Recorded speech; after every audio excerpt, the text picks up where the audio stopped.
Hello, class.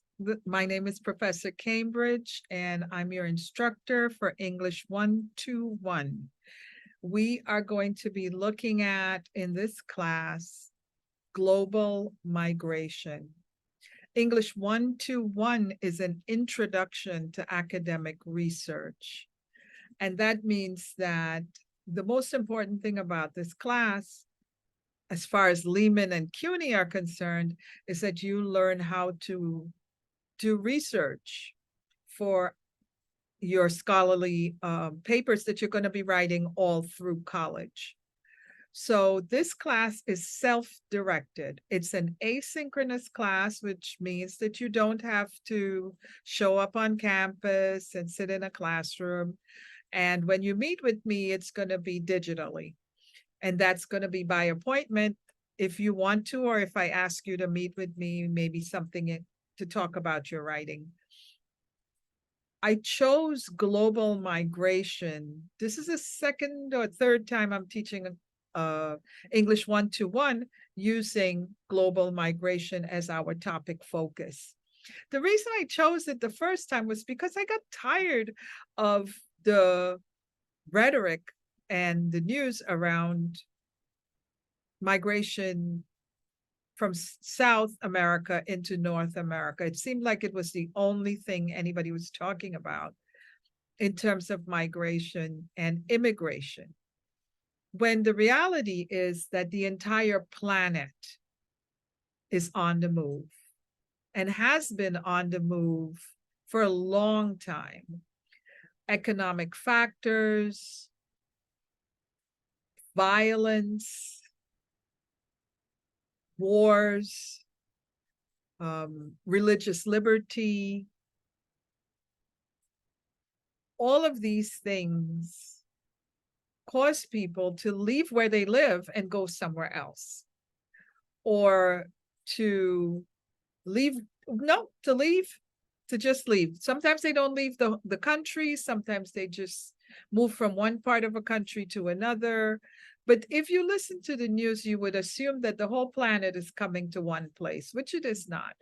So I thought this would be a good subject for research to see where everybody's going.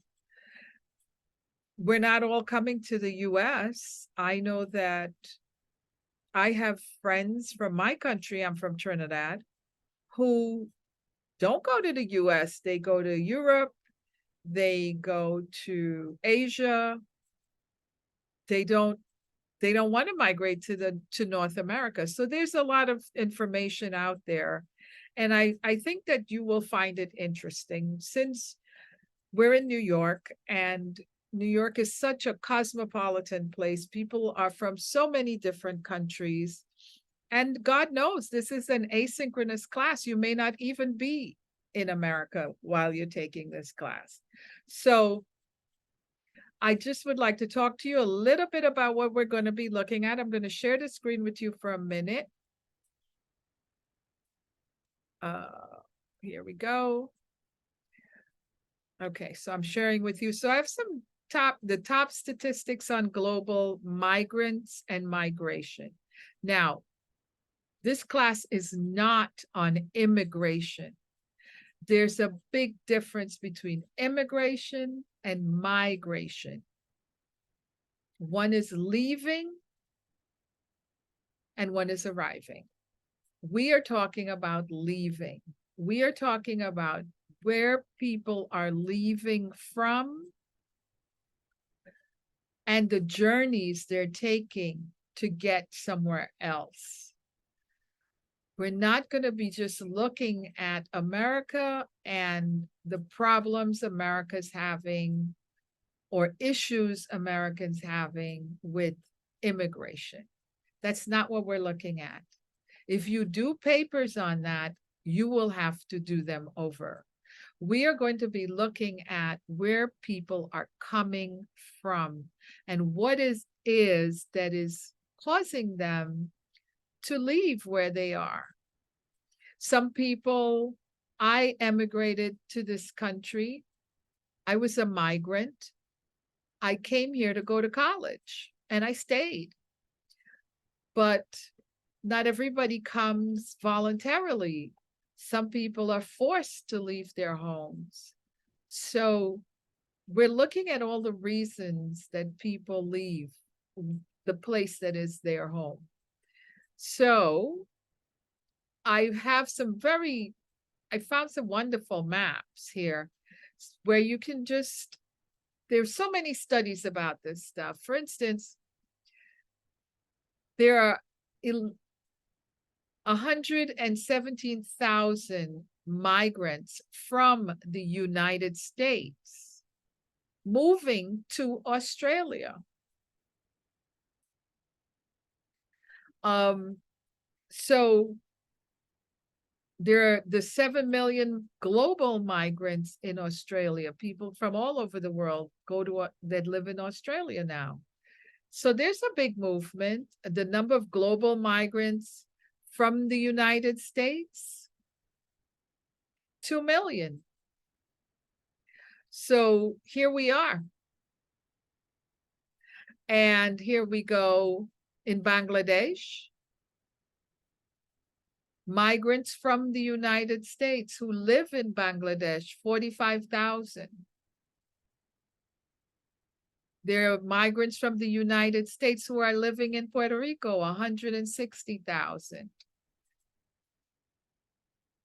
Over here, migrants in Peru from the US, 41,000. Global migrants in Peru, over 1 million people that go to live in Peru. So let's look here. So these are migrants in the country. We have migrants in the United States from India, 2 million, 2.75 million.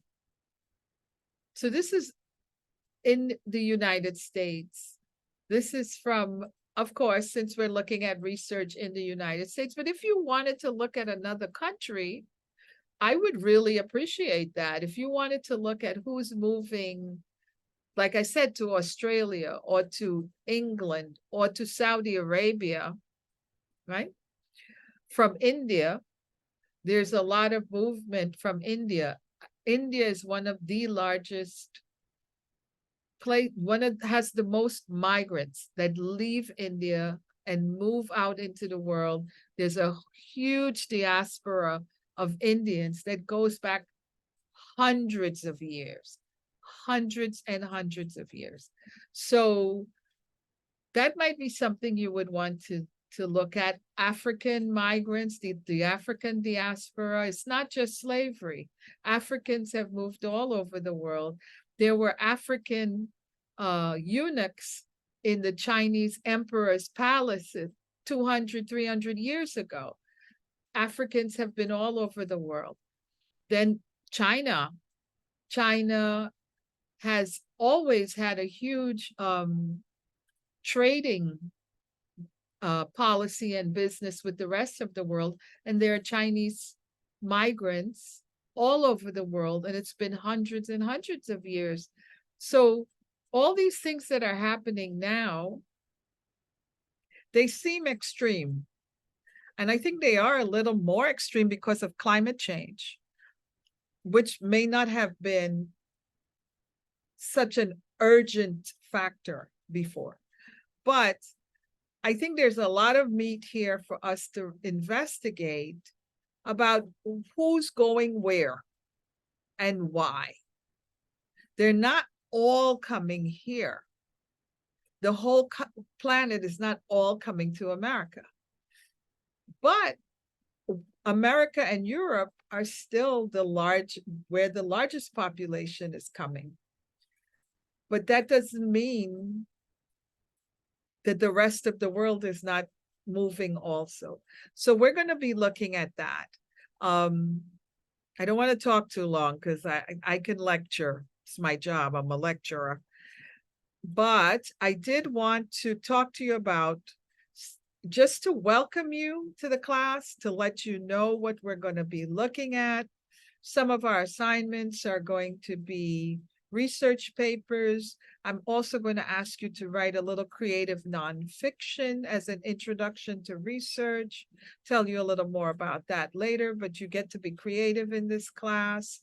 You get to make movies in this class if you choose as part of your final project to do videos. You can, if you choose to do collages, slideshows, you can as part of your final project, because we all know that as the world is moving forward, just being able to write a 5-paragraph essay is not enough for composition.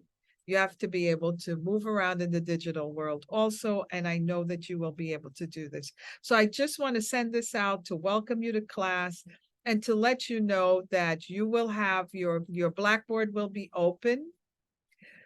Although all the modules will not be hung, your welcome will be up there, your first assignment will be up there, and by the end of this coming week, because today is officially the first day of class, I don't know if it's almost midnight. By the end of the coming week, all of your assignments will be up, and you will get a chance to look at what your class is going to be looking like. You'll have a copy of your syllabus there by tomorrow afternoon, by the weekend. And so if you want to transfer, you want to take another class, you can. You need to be able to make these decisions. But I think that if you stick with this class, you could learn a lot. And with that, I'd like to say welcome to fall 2023. And I hope to get to know you through your work and through our discussion boards. I'll speak to you again soon.